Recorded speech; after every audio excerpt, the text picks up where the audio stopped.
রামু একজন সাধারণ কৃষক। সে বাংলাদেশের উত্তরাঞ্চলের একটি ছোট গ্রামে থাকে। পৈতৃক জমি, চাষ করে সে জীবিকা নির্বাহ করে।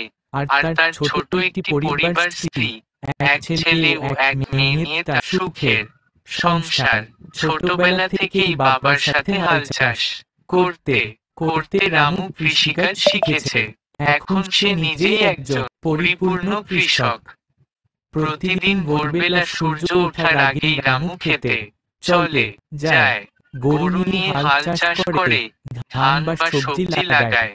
তার জমিতে সারা বছর বিভিন্ন ফসল হয়, আমান ধান, বোরো ধান, শাকসবজি আর মাঝে মাঝে ভুট্টা।